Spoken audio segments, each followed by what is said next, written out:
Hello বন্ধুরা, তোমরা সবাই কেমন আছো? আশা করি সবাই ভালো আছো। তো নার্সারি থেকে যে গাছগুলো এনেছিলাম তার মধ্যে থেকে আজকে একটা গাছ বসাবো। আজ বসাবো বেগম বাহার। তার জন্য আমি একটা হাঁড়ি নিয়ে নিয়েছি। এরপর প্রথমে ড্রেনেজ সিস্টেমটা আমি ঠিকঠাক করে নেবো, যাতে জলটা ঠিকঠাকভাবে পাস হয়।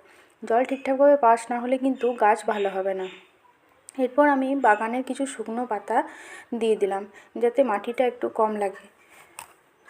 এখানে আমি নিয়েছি গোবর সার আর বাগানের ঝুরঝুরে মাটি। এই বেগম বাহারটার কালারটা হচ্ছে ডিপ পার্পেল কালার।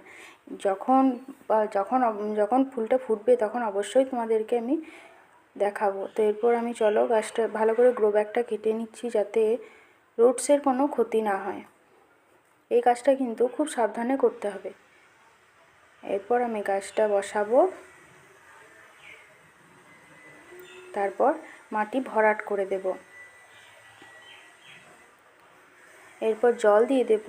জল দেওয়ার পরে এই গাছটা কিন্তু এখন 3-4 দিন আমি রোদে রাখবো না, ছায়াযুক্ত জায়গায় রাখবো। 3-4 দিন পর থেকে ফুল সানলাইটে গাছটা আমি রেখে দেব। তো আজ এই পর্যন্তই। নেক্সট ভিডিও নিয়ে আবার আমি হাজির হব।